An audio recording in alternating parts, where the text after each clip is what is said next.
Welcome back to another video on our 2D gaming basics. In this video we're going to be taking a look at adding animations to our top-down 2D game. So in this scene I've got a little top-down sprite here, a little skeleton, and he's placed into our scene. Currently when we move him around he just moves left, right, up, down with the keys using the basic movement script that we took a look at in the previous video. So what I want to do today is, as he moves, I want him to do a walking animation, and I want him to face the direction that he's moving in. So that's going to be our plan for this video. So on the skeleton here I do have a basic movement script here, so a top-down player movement script. We'll take a look at that in Mono Develop here. So here's our script in Mono Develop. Again, it's just the basic player movement script that we looked at before, where we have a float variable for speed, and then in the update function we're just getting input from the horizontal and vertical axis, and then we're using transform.translate to move him, that's kind of where we're going to start from. So what we need to do first of all is set up some animations for our little skeleton character here. And to do that he's going to need a couple of components. Alright, he's going to need an animator. So to get an animator you go to add component. It's in the miscellaneous menu here, and then you have animator. Now there's two different animation type things we can add. You've got the animator and animation. We're going to use the animator because that allows us to use Unity's built-in animation controller, which allows us to set up animations right here inside of Unity instead of having to import them from somewhere else. So make sure you add an animator. The next thing you're going to need to do is have an animator controller. So to make an animator controller, you're going to come over to your project panel and you're going to right click and you're going to create, and then animation or animator controller is right here. So you're just going to create an animator controller, and then you want to give it a name here. So I'm just going to call this top-down animator controller, like that. And then I can go back to my skeleton here and I can drag this animation controller into the controller slot here. So this is going to link us to a controller. We can set up all his animations and tell Unity when he should change states from idle or standing still to walking and whatever other animations you might end up adding to your game. Alright, so now we've got that controller there, and to look at the controller you can just double click it. It'll open up your animator window somewhere. I like to dock it right up here for I've got some extra room to look at it. And to start, it just has a few states in it, a few entry points. They have an entry point and some other things here that we'll get into as we need them. Alright, that's what the controller looks like, and as we add animation clips to our skeleton here, they'll show up in here and we'll be able to link to them and control them. So let's set up a walk cycle animation for our skeleton. Now in Unity, as in most animation programs, there's a couple of different ways that you can set up your animations. We can either do more of a frame by frame style animation, which we're going to do for our skeleton, or we can do an animation where our player or our character is in pieces, and then we can actually animate all the positions and rotations of those pieces in the animator as well, and build animations that way. So the skeleton here, if we look at his sprite sheet, let me see if I can find him here. Let's see, let's find, it's under images I believe. Okay, so he's got a sprite sheet here that has 8 different pictures of him, 8 different sprites. Each one is set slightly different to make it look like he's walking. So you've got feet moving forward and backwards, arms moving back and forth.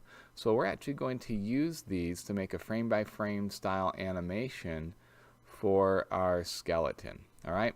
Now, when I picked, when I put him into the scene, I picked a frame here for he was standing still. So his feet are together, his arms are,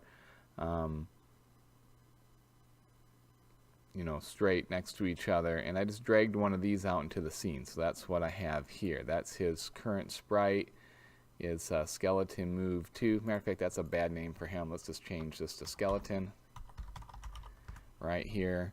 But this is the sprite that we're using right now for him, for he's just in the scene. All right, so we're going to add, we're going to select him in the hierarchy, and then we're going to go to our animation window. That's right here. If you don't see the animation window, you can go up to Window on the top menu bar and find the one that says Animation. And then just go ahead and dock it. I like to dock it across the bottom here because this is going to give us a timeline, and we need some room horizontally to see it. Now, our skeleton here currently has no animation clips associated with it. So when I click on it, it says right here to begin animating skeleton, create an animation clip. So we're just going to click this Create button. And that's going to ask us, first of all, to give this animation a name. And we're also going to want to make sure that we save this. So I'm going to go to my assets. I've got an animation folder here, and I've got one for my top-down dungeon here. There's a few animations that I made before. We're going to make some new ones here so you can see how they go. We'll give this a name. We'll call this walking, and we'll hit save. Right, so that sets up the walk. You can see walking popped up here into my controller, and now it says down here that I'm working on walking, and I've got a timeline here. Okay, so this timeline is just like any other animation program that you'd use. You've got a timeline, you've got your your frame selector that you can drag around throughout. Unity defaults this to 1 second worth of animation, and it's doing 60 samples per second. Right, and we're going to change some of these settings. But what I want to do is I actually want to bring in those 8 different sprites and stick them in the timeline here in such a way that we just switch between them over time, which makes it look like we have an animation. So I'm going to go back to my images here for this character, and I'm going to group select all of these frames. So I'm going to go ahead and start with this first one, and then I'm going to go to the last one, and I'm going to shift click it. That gets all of them selected. Okay. Then I'm going to drag these in and drop them right here. And what it'll do is it'll make a keyframe for each one that puts them in a slightly different spot. So you can see as I bump through, if you watch the character up here, that's where his frame starts. Then he goes here, then he goes here. Okay, and then he starts going the other way. His foot steps out and then back. Right, and then when you come to the other side, it shows the other way. So this is a walking animation that if you go back and forth across it, you can see how it works. You can hit this play button here as well, and it'll play it. Now that's pretty fast. I have 8 frames here, so I'm actually going to change my samples to 8. And what that's going to do is it's going to space this out a little bit more. So now he's taken about a second to go through that whole animation. So here's what his walk looks like. And again, this is a frame-by-frame animation. He was just drawn differently in each frame, slightly different position, and a 7 or 8 frame walk cycle is pretty standard in games like this. Alright, so there's his walk cycle all ready to go. So that's as easy as it is if you do a frame by frame. And of course you would make all of these different positions of your character in your favorite drawing program, Photoshop or GIMP or whatever you like to use to draw your sprites in. You would just draw these all in different spots there and import them in as a sprite sheet like we did here. Alright, so now we have a walking animation for him. Okay, and the next thing we're going to do is we're going to make sure we have an idle animation for him as well. It's because right now the way this works is as soon as the game starts, he's got a default animation he's going to he's just going to start doing, and that's his walking. So if I actually played the game right now, he'll default by playing his walking animation. So we don't want that unless we're actually moving him. So let's go make another animation. So to make a second animation for him, I can click right here where it says walking and say create new clip. And then again, I'm going to go into my folder here and I'm going to give this a name, and we'll just call this idling, so it's different than the one that I made earlier. And here it is. And now I want idling to have just one frame of animation. I just want it to have this sprite right here. So when he's idling, we're just displaying this sprite where he's just standing still. So I'm going to go into the sprite sheet here, and I'm going to grab this one right here where he's standing still. I'm just going to drag that one down in. You don't need to have more than one frame. This animation actually just plays the same frame over and over and over again. So that's going to be fine. If we wanted to customize this a bit, we can make him look like he's fidgeting around a bit. We could do that. But for now, we're just going to have him stand still unless we're moving him. So that would be all I need to do to make my idle or my idling animation. All right. So then up here in our animation controller here, I want to make idling my default animation. I want that to be the orange one. So I can do that by right-clicking it and saying set as layer default state.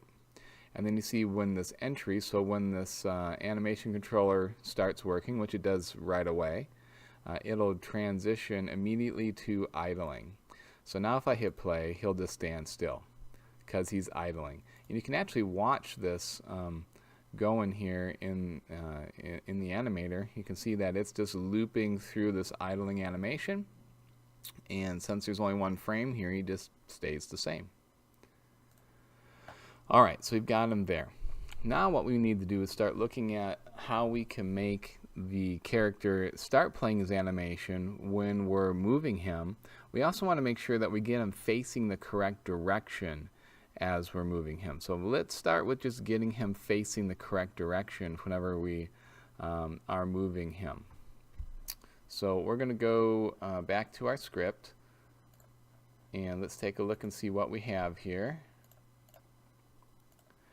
So we have, right now, we're just translating him by his horizontal and vertical inputs, and we're doing this by space.world.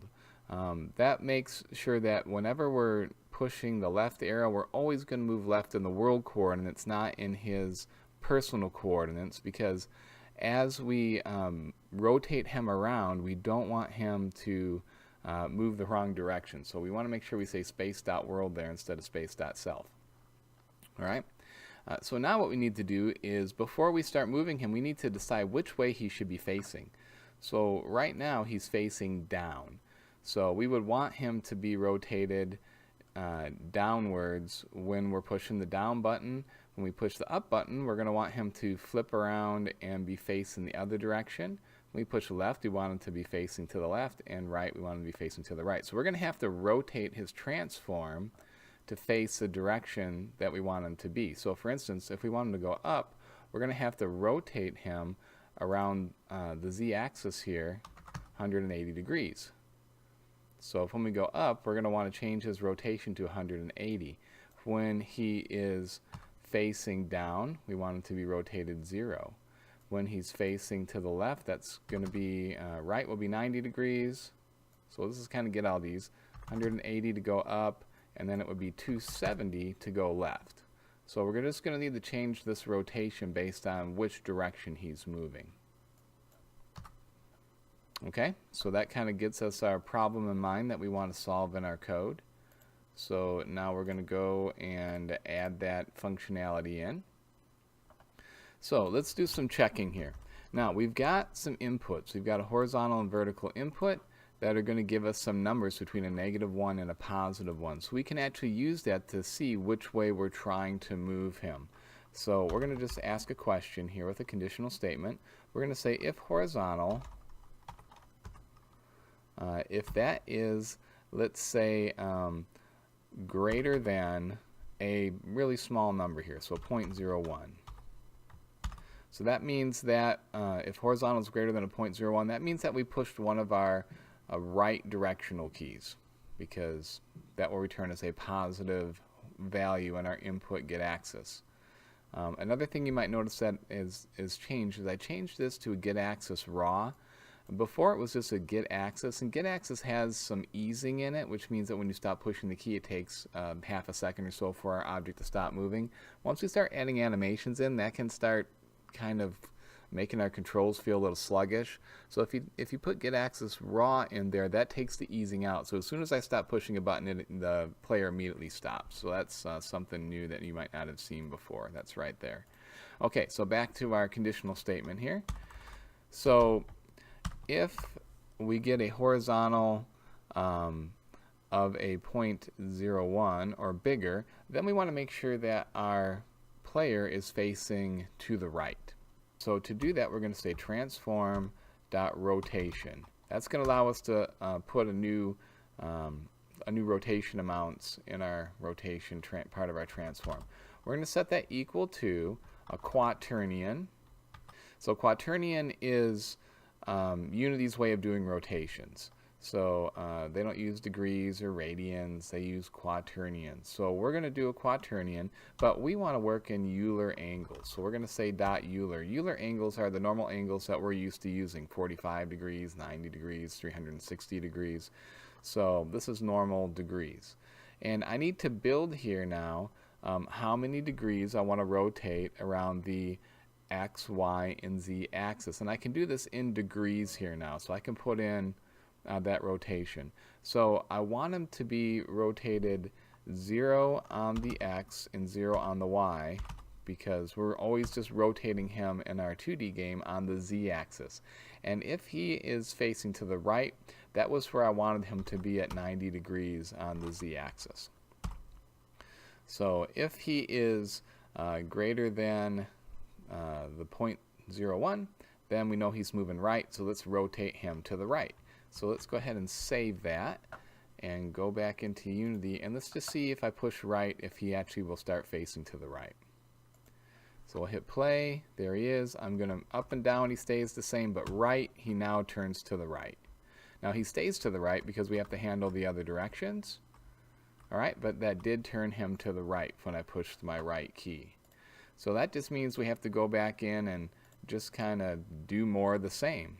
So if he's not bigger on the horizontal axis, then let's see if he's less. So this was, put some notes here. This is moving right. All right, and let's go here and do moving left.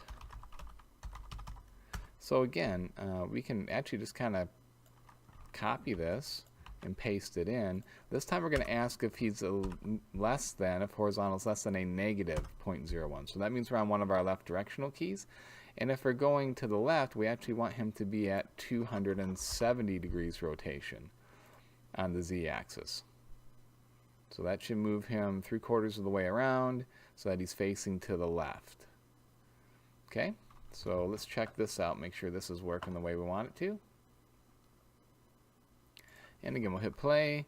So if I go left, now he's left. If I go right, so now he's switching back and forth left and right just by rotating his transform. You can see here it's actually giving me a negative rotation up here, but that's fine. As long as Unity's happy with it, we're happy with it. Okay, let's do up and down now. So again, up and down is going to be much the same as left and right. So this time, so we'll say moving up. And again, we're going to say if. Now this time we're working with vertical because our up and down are on our vertical input. So vertical is greater than the 0.01.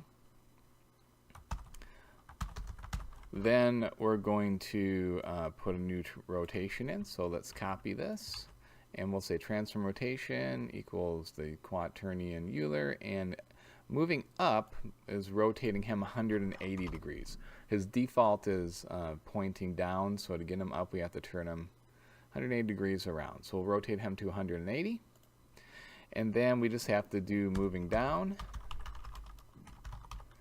And again, I can just copy these lines here and paste them in.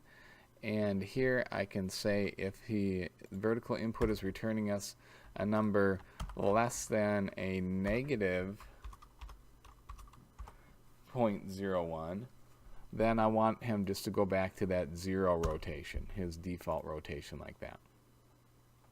Okay, so that's going to take care of the rotations, and he should rotate every direction now, and since we're moving him by world space, he'll always move either up, down, left, or right, regardless of which way he's facing. So that makes our controls work out a little better. So we'll go back into Unity here and test it out. So now he's moving left, right, up, and down. So we have him moving around. He's always facing the direction of movement. So we've got that part done. That looks good. So now let's go ahead and put in how to get him to switch from his idle animation state, which he's in right now, to his walking animation state. So to do that, we have to set up some things in the Animator as well as in our code. In the Animator, we're going to need to make some transitions. So I want him to transfer from idling to walking. So I'm going to right click on idling and say make transition. That gives me this little arrow that I can pull out, and I'm going to attach it to the animation that I want to transfer to. So I'm going to click on walking. Okay, that makes a transition from idling to walking. I'm also going to need to be able to get back from walking to idling when I'm not walking. So I'm going to right click walking, make a transition, and I'm going to click back on idling. So now I've got a way to get from idling to walking and a way to get back. Okay, then if you click on the arrow, so we'll click on this arrow here that takes me from idling to walking. That gets us our transition menu over here. And what we want to do is we need to tell it a condition when to go back and forth. Right now it's set on has exit time. We don't want that, because if you leave that checked, then it will play its whole entire current animation loop before it transfers. We want to transfer immediately when we stop moving or start moving. So we're going to uncheck has exit time. Now it tells me down here I need to have at least one condition for this to be valid. All right, so I have to add a condition to this on which it's going to transfer. That is set over here in the Animator. You've got layers and parameters. I need to go to parameters and I need to add one. So I'm going to click this plus sign. Now I can add a parameter that's a float, an integer, a boolean, or a trigger. I'm going to use float because I'm getting values off of the vertical and horizontal get access command, which gets me float numbers. So I can actually just use that float number that I'm getting from those axes to control my animation. So I'm going to put in here a float, and this is called the speed. Okay, so this is going to be basically the speed that they're going in. All right, so I've set up this as a parameter. Now I can use it over here. So from going from idling to walking, I'm going to select a condition here now. I'm going to hit the plus sign, and it's going to show me the ones I have. I only have one, it's speed. And now I can say, go ahead and transition from idling to walking if speed is greater than a 0.01. Okay? So if it's greater than a 0.01, go ahead and set us to walking. All right, now there's a couple ways we can do this. We'll look at this as we get a little further in and pick which way we're going to go, but that's kind of how we're going to transfer to walking. All right, now coming back from walking, so let's click on that arrow. We want to stop walking and go to idle when that speed goes back to 0, because that means we're no longer pushing any buttons. So again, we're going to uncheck exit time, and then we're going to go down here to conditions, and I'm just going to use speed again, but this time I'm going to say when speed gets to be less than a 0.01, that means that we're stopping the walking. Okay, so when it's greater than, we'll transfer to walking. When we stop pushing a key and it becomes less than, we'll go back to idling. All right, so we've got that all set up in our Animator. Now we have to do the coding side of this. So let's go back into our MonoDevelop. And anytime I'm working with an animation controller or an animator, I actually need to set up a link to that so that I can access it from the script. So up here at the top, we're going to have to add a public animator, and I'm just going to call it anim for short. We'll go ahead and assign that out in the inspector. So let's save this and do that right now.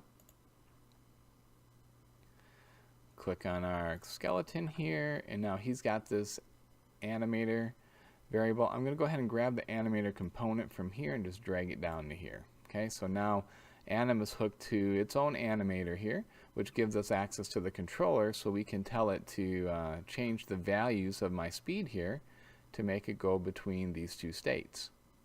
So back to our script, now that we've got the animator hooked in. So now what we want to do is, after we've figured out which way we're going and we've done our rotation and we're moving our guy, so somewhere in here we're going to go ahead and we're going to basically tell the animator which animation to play. Okay? Basically what we're doing. So we're going to say anim, and then we want to tell it to set a float parameter. So set float will allow it to set a float. We have to give it an ID, which is the name of it. So, and that's as a string, so put quotes, the name of it was speed. Okay, so it's going to go to the animator, look for a parameter called speed, and then I have to give it a value. Now the value I want to give it is the horizontal and the vertical inputs. All right, but you notice that we're only telling it to walk if we give it positive inputs. There are times where vertical or horizontal are negative values. So basically what we need to do is get the current value of horizontal and vertical, make sure that we're only getting a positive value, and then telling it to set the speed to that value. All right, so we're going to do a little bit of math here to figure that out. So I'm going to tell it horizontal. All right, and I also want to, oh, I spelled horizontal wrong. And I also want it to take vertical as well. So I'm going to add vertical to it as well, because it could be on either one. But again, horizontal could be a negative number, vertical could be a negative number, one could be negative, one could be positive, they could zero themselves out. So I need to make sure that I'm getting the absolute value of both of these and adding those together. All right, so luckily for us, there's a built-in math function. We just say mathf.abs. That will give me the absolute value of horizontal. So now if horizontal is a negative number, it just takes the negative sign off. It will always be positive.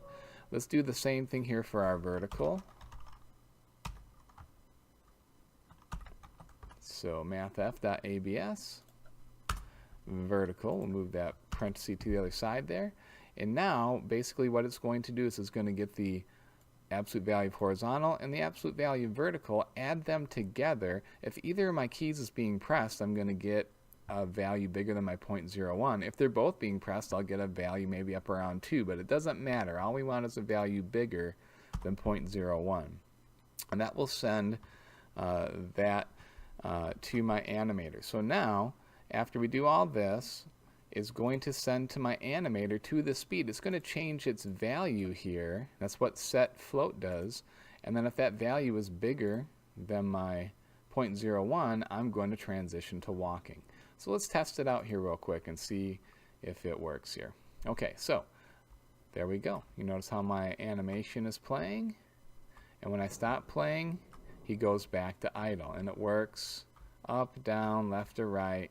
It's just playing the animation. Okay, one little cleanup thing we can do here in the animator, you notice here in the transition, let me see here. Okay, so in the transition there's this little bit of padding in between the two states. Let's go ahead and just kind of take that down. See what that does. That should make it so that it's a little crisper looking change in animation. So see how it immediately stops. It doesn't try to blend the two animations together. I think that looks a little better in the 2D game. If you want some blending, you can leave it. But there you go. That's how we can apply an animation and control it with our script. And now we have our guy walking whenever we're going. And of course, we might want to adjust the speed. He's moving kind of fast here.